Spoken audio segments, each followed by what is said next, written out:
آئے گی، ایسی کوئی چیز صحابہ سے ثابت نہیں ہے۔ اور ہمارا دین وہی ہے، ما انا علیہ واصحابی، رسول نے فرمایا جس چیز پر میرا عمل ہے اور میرے صحابہ کا ہے، دین تو اصل میں وہی ہے۔ جہاں تک ایصال ثواب کا تعلق ہے، اس میں ہمارے ہاں ذرا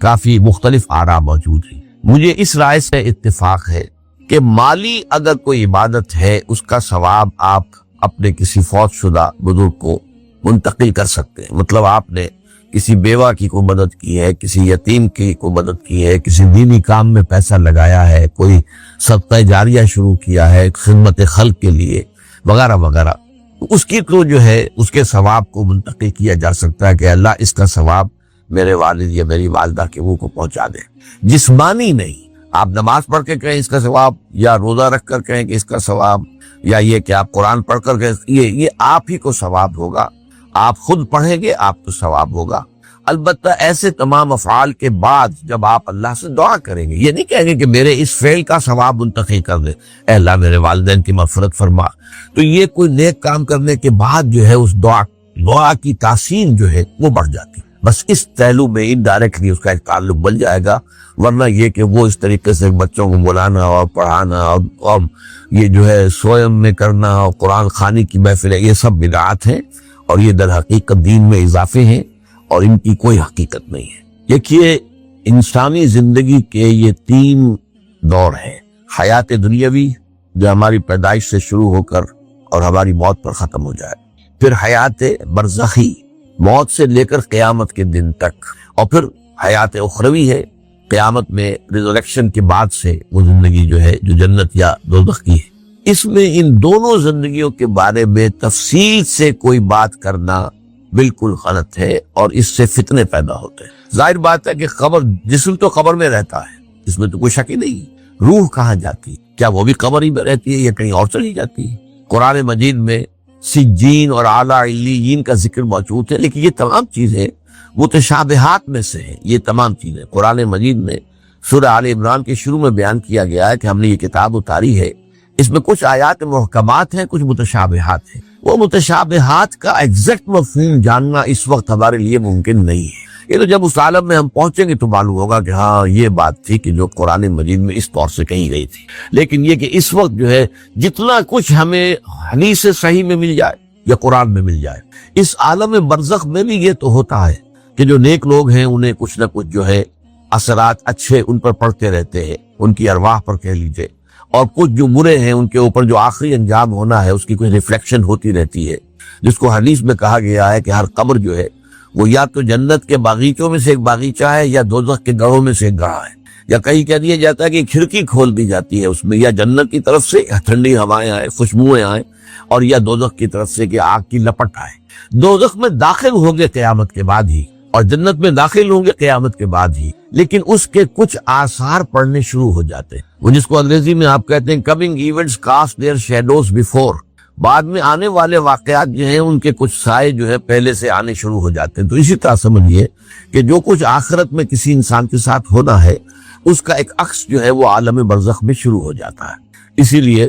قرآن مجید میں یہ بھی آیا ہے کہ یہ جو آل فرعون تھے یہ صبح و شام جہنم پر پیش کیے جاتے ہیں، اور قیامت کے دن پہ کہہ دیا جائے گا ادخلوا آل فرعون النار، ان کو داخل کر دو آگ کے اندر۔ یہ اس حد تک، باقی یہ ہے کہ تفصیل میں جانا۔ ہاں ایک رائے ہے، یہ شاہ ولی اللہ دہلوی رحمۃ اللہ علیہ کی، اگر ان کی رائے نہ ہوتی تو میں اسے بیان بھی نہ کرتا، لیکن یہ کہ وہ ایک بہت بڑے محدث اور بہت مفکر اور دین کے فلسفے سے بہت بڑے واقف انسان تھے۔ انہوں نے کہا کہ جو اولیاء اللہ ہوتے ہیں، اللہ کے نیک بندے، اللہ کے بندے، ان کے انتقال کے بعد ان کی روحوں کو بھی اللہ فرشتوں کے طبقہ اسفل میں شامل کر دیتا ہے۔ یہ فرشتے ہیں نا، اس وقت بھی موجود ہیں۔ ابھی شاید اگلے جمعے میں وہ حدیث جو ہے اس کا بیان آئے گا کہ جب بھی کسی گھر میں، اللہ کے گھر میں کچھ لوگ اس لیے جمع ہو کہ اللہ کی کتاب پڑھیں اور سمجھیں اور سمجھائیں، تو ان کے اوپر فرشتے گھیرا ان کا ڈال لیتے ہیں اور ان پر اللہ کی طرف سے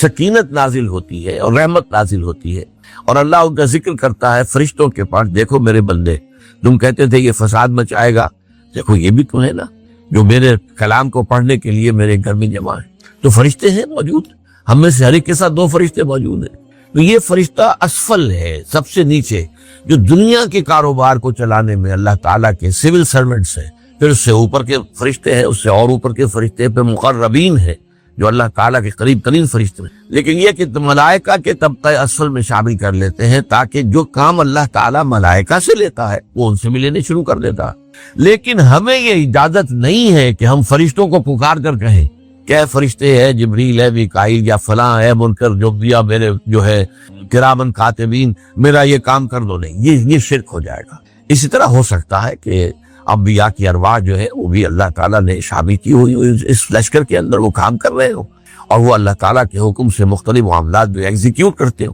لیکن ہم کسی کو پکار نہیں سکتے۔ اب یہ نوٹ کر لیجئے، ہدایت و ضلالت اس دنیا میں جو مختلف حالتیں انسان پر طاری ہوتی ہیں، یا نعمتوں کی بارش ہو رہی ہے، یا تنگی ہے، فقر ہے، احتیاج، دنیاوی حیثیت ہے، وجاہت ہے، یا دنیا میں گمنامی ہے، کسنوی پرست کے میاں کس تھی، کوئی آپ کا حال ہی نہیں پوچھ رہا کہ تم ہو کون، تمہارے منہ میں کتنے دانت تھے، یا یہ کہ دنیا میں اقتدار کی کسی مسند پر انسان بیٹھا ہے، یا یہ کہ کوئی اس کے ہاتھ میں اختیار نہیں۔ یہ تمام جو حالات انسان پر طاری ہوتے ہیں، ان کے جواب میں جو طرز عمل فکری اعتبار سے اور عملاً انسان اختیار کرتا ہے، اس کے 4 درجے ہیں۔ پہلا درجہ ہے انتہائی گمراہی، ضل ضلالا بعیدا۔ وہ کیا ہے؟ اگر عزت ہوئی، نعمتیں ملی، فلاں دیوی یا دیوتا کی نگاہ کرم ہے، اس کی کرپا سے یہ ہو گیا، اور اگر کوئی تکلیف آ گئی، مصیبت آ گئی، معلوم ہوتا کہ فلاں دیوی یا دیوتا ہم سے ناراض ہو گیا، یہ کالی دیوی کی طرف سے کوئی مصیبت آ گئی ہے، یا یہ کہ یہ لکشمی دیوی کی نگاہ کرم ہے کہ ہمیں دولت مل گئی ہے۔ یہ تو ہے شرک۔ شرک ہونے کے اعتبار سے یہ ہے ضل ضلالا بعیدا، انتہائی پستی۔ اس پستی سے اوپر آئیں گے تو توحید کی پہلی منزل ہے۔ عزت دی اللہ نے دی، اگر کوئی تنگی آ گئی، فقر، تکلیف، کوئی ذلت، رسوائی، یہ بھی اللہ کی طرف سے۔ ایک اعتبار سے تو انسان ہدایت پر آ گیا، بڑی گہرائی تھی اس گندگی کی اور اس خباثت کی جو شرک جس کا نام ہے، اس سے انسان نکل آیا، نجاست سے۔ توحید تو ہے، لیکن ابھی اس میں اس کی گمراہی کا ایک ایلیمنٹ شامل ہے، اور یہ گمراہی سے جب تک آگے نہیں آئے گا، اوپر نہیں ابھرے گا، اس کا طرز عمل کیا ہوگا کہ ذرا کچھ مل گیا، عزت مل گئی، پھولے نہیں سما رہے۔ مدد مانگنی ہو تو صرف اللہ سے۔ یہ دین کی روح کا ایک بہت اہم مسئلہ ہے، بہت اہم روح ہے دین۔ میں نے اسی لیے آج سورہ فاتحہ کی تلاوت کی شروع میں کہ اس مسئلے کی اہمیت جو ہے اس کا آپ کو اندازہ ہو جائے۔ سورہ فاتحہ جو ہماری نماز کا جزو لازم ہے، حدیث نبوی ہے، لا صلاۃ لمن لم یقرأ بفاتحۃ کتاب، سورہ فاتحہ کے بغیر کوئی نماز ہر رکعت میں ہم پڑھتے ہیں۔ یا یہ دوسری بات ہے، فقہ حنفی کے مطابق امام پڑھتا ہے اگر جہری انداز میں تو کوئی پوری جماعت کو طرف سے لائے گی، لیکن اس پہ اتفاق ہے کہ سورہ فاتحہ ہی اصل نماز۔ اسی لیے ایک حدیث میں جو مسلم شریف میں آئی ہے حضرت ابو ہریرہ سے، سورہ فاتحہ کا تجزیہ کیا گیا ہے مضامین کا، اور وہ حدیث قدسی، قسمت الصلاۃ بینی و بین عبدی نصفین، اللہ فرماتا ہے میں نے نماز کو اپنے اور اپنے بندے کے درمیان برابر برابر تقسیم کر۔ بندہ کہتا اب اس کے بعد ساری تفصیل سورہ فاتحہ۔ صلاۃ کا قسمت الصلاۃ بینی و بین عبدی نصفین، تو ہم تو صلاۃ میں سورہ فاتحہ بھی ہے، پھر اس کے بعد بہت قرآن مجید کی آیتیں پڑھتے ہیں، پھر رکوع بھی ہے، پھر سجود بھی ہے، قیام بھی ہے، اور قاعدہ بھی ہے، صلاۃ کو مل کر بن، لیکن یہ کہ اصل صلاۃ سورہ فاتحہ۔ چنانچہ اس حدیث میں تجزیہ کیا گیا ہے۔ جب بندہ کہتا ہے، میرا بندہ یہ کہتا ہے الحمدللہ رب العالمین، تو میں یہ کہتا ہوں اللہ تعالیٰ یہ فرماتا ہے ہمیں تنیا میرے بندے نے میری حق تعریف کی سنا۔ جب بندہ کہتا ہے الرحمن الرحیم، میں کہتا ہوں اللہ کہتا ہے اسنا علیہ، میرے بندے نے میری سنا۔ اور جب بندہ کہتا ہے مالک یوم الدین، تو اللہ فرماتا مجدنی عبدی، میرے بندے نے میری بھرولی بیان۔ یہ سارا میں نے اس لیے آپ کو حوالہ دیا۔ آج میں سورہ فاتحہ کا درس نہیں دے رہا ہوں، پوری بات نہیں سنا رہا کہ اصل نماز سورہ فاتحہ۔ اب سورہ فاتحہ میں 7 آیتیں ہیں، اور عجیب تبدیل ہے، 3 آیتوں پر ایک جملہ بنتا ہے، الحمدللہ رب العالمین الرحمن الرحیم مالک یوم الدین، آیتیں 3 جملہ 1، پھر 3 آیتوں پر ایک جملہ ہے آخر میں اہدنا الصراط المستقیم صراط الذین انعمت علیہم غیر المغضوب علیہم ولا الضالین، آیتیں 3 جملہ 1۔ درمیانی آیت ہے 4 نمبر کی، ایاک نعبد و ایاک نستعین، یہ ہے در حقیقت مرکزی ہو گئی، 3 ادھر، پھر وہ 3 ایک جملہ، آخری 3 ایک جملہ، اور یہ ایک آیت میں 2 جملے، ایاک نعبد بھی مکمل جملہ ہے، و ایاک نستعین بھی مکمل، اور یہی پر سورہ فاتحہ کی وہ تقسیم ہوتی ہے آدھی۔ 3.5 آیتیں ادھر ہیں۔ الحمدللہ رب العالمین الرحمن الرحیم مالک یوم الدین ایاک نعبد۔ اب واو آ گیا، یہ واو ایسے ہے جیسے کہ آپ ترازو کو پکڑتے ہیں مٹھ اس کی۔ اب 3.5 آیتیں ہیں، وَإِيَّاكَ نَسْتَعِينُ اهْدِنَا الصِّرَاطَ الْمُسْتَقِيمَ صِرَاطَ الَّذِينَ أَنْعَمْتَ عَلَيْهِمْ غَيْرِ الْمَغْضُوبِ عَلَيْهِمْ وَلَا الضَّالِّينَ۔ یہ جو مرکزی آیت ہے اس میں 2 باتیں لگی، ایاک نعبد، ایک تو ہم اقرار کرتے ہیں کہ اللہ ہم صرف تیری ہی بندگی کرتے ہیں اور کرتے رہیں گے، یہ حال اور ماضی، حال اور مستقبل دونوں کو محیط ہے۔ اور دوسرا وَإِيَّاكَ نَسْتَعِينُ، اور صرف تجھ ہی سے مدد مانگتے ہیں اور مانگتے رہیں گے۔ یہ گویا کہ دین کا ایک مرکزی نقطہ ہے، جو صلاۃ کا مرکزی نقطہ ہے وہی طرح دین کا۔ اب ہم اس پر غور کر چکے ہیں، 40 نبوی کی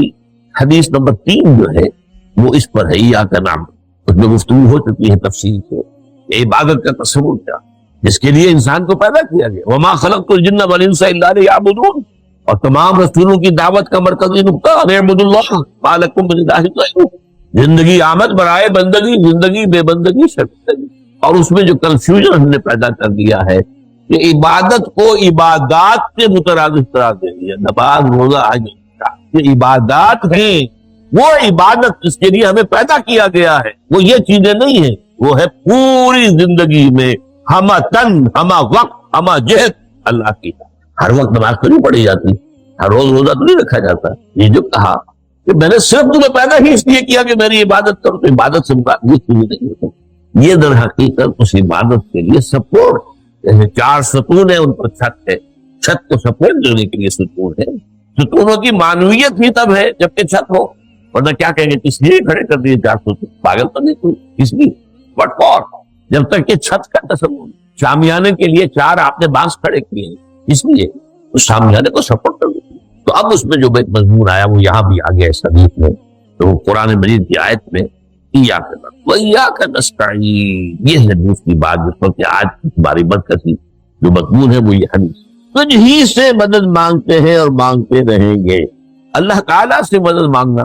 اب آپ جو سمجھیے کہ مدد جو مانگی جاتی ہے مختلف الفاظ استعمال ہو سکتے ہیں۔ استعانت وہ ایک حدیث میں بھی آیا، قرآن میں بھی آیا، سورہ فاتحہ میں ایاک نستعین۔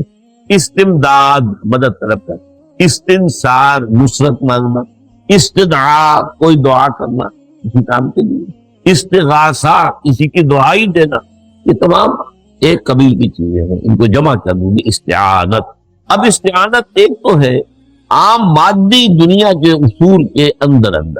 میں کسی سے کہوں بھائی مجھے ذرا پانی پلا دینا، یہ بھی استعانت ہی دینا، میں نے اپنی ایک ضرورت کو پورا کرنے کے لیے اسے مدد چاہیے، اس میں کوئی شرط نہیں، کوئی برائی نہیں، معلوم ہے یہ ایک عام مادی قوانین کے تحت ہوگا۔ یہ علیحدہ بات کہ حضور کے بارے میں یہ آتا ہے صلی اللہ علیہ وسلم کہ آپ کبھی ایسے کام کے لیے بھی کسی کو نہیں کہتے، یہاں تک کہ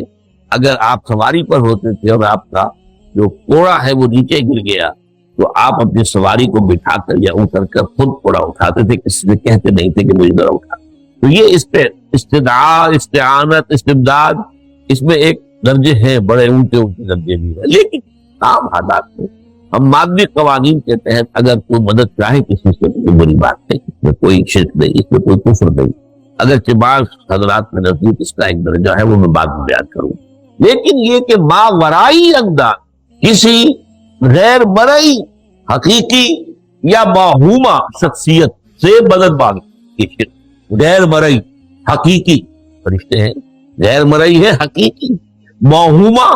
جنہوں نے گاڈ اینڈ گاڈیسز اور آلہہ بنا دیے، دیویاں دیوتیا بنا دیے، یہ موہومہ